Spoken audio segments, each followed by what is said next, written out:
Do you know the excitement of setting up or copying a new productivity system? And after a few months or weeks of using it, you realize that it's not as good as you thought it would be? Hi, I'm Paula from Plan to Be, and in today's video, I want to talk about the reason for that and how to fix it.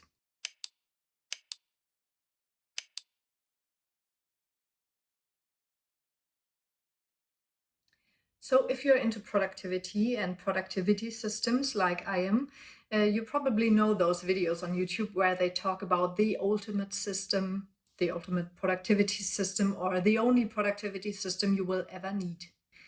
Don't get me wrong, the thought and effort that is put into those systems is brilliant, but 99% of those systems won't fit your needs perfectly. I started using productivity systems like the PPV system from August Bradley years ago when I went to university, and it was good, definitely, but not perfect.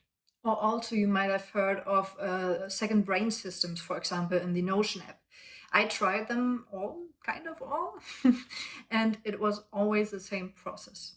I loved it. I used it for several months, and then I stopped using it for many reasons, but one reason always stayed the same. The system was good, but it didn't fit my needs perfectly. How could it? Everyone is different, and everyone has different needs when it comes to productivity and note-taking and workflows. And apart from all these productivity systems out there, the choices for productivity apps are even more endless and varied. Now, what did I learn from that? First of all, you don't have to stick to one app only. Most productivity apps are designed to master one or two tasks perfectly. The range here goes from apps like Todoist, which are specifically designed for task management, up to more complex apps like Notion that are far more versatile but tend to lack on other tasks. So it's perfectly fine to try out several apps and incorporate those apps in your productivity system that really, really work for you, for the task that you need them to do for you. That brings us to my second learning. Even though it's probably a good idea not to use only one app for your productivity system, the number of apps should still be manageable. For example, I have chosen 3 apps for my productivity system, each of which make up a very significant part of it. These are Notion, Note, and Google Calendar, although I mainly use Google Calendar because I use it with my husband. Apart from that, I only use a few other apps on my phone to track habits. I could go on for hours talking about how to reduce the apps you use so that it makes sense for you and how to choose the right apps for you, but that would go beyond the scope of this video. But when you're interested, just leave a comment below and I know whether or not you would like to see a separate video about this. This brings us to lesson number 3. Develop your productivity system step by step.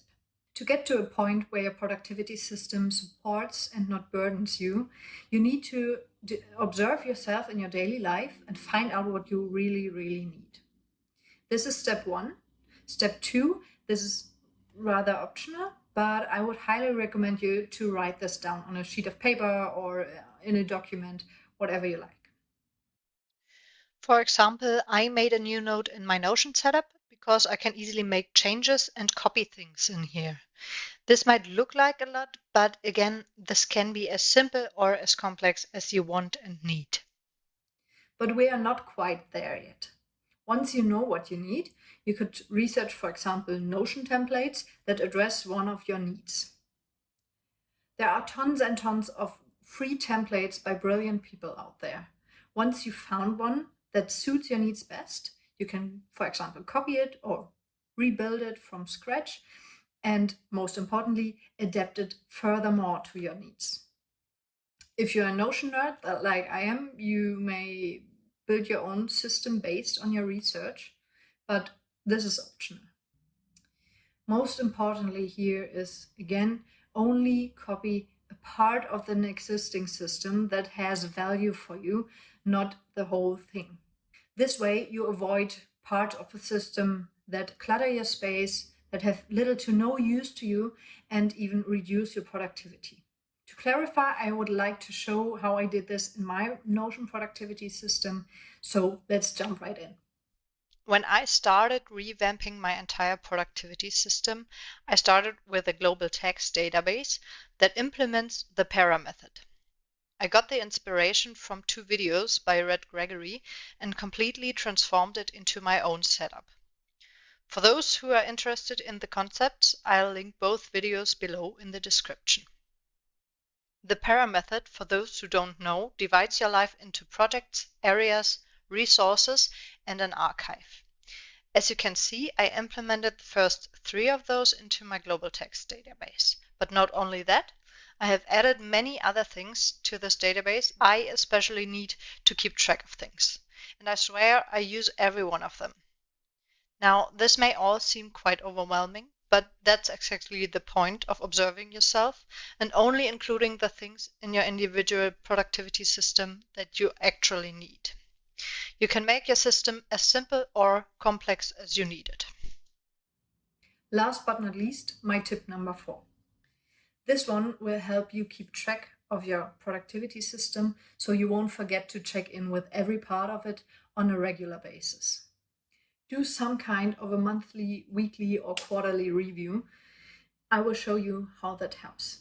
Most people use such reviews to keep track of their tasks and goals and so on.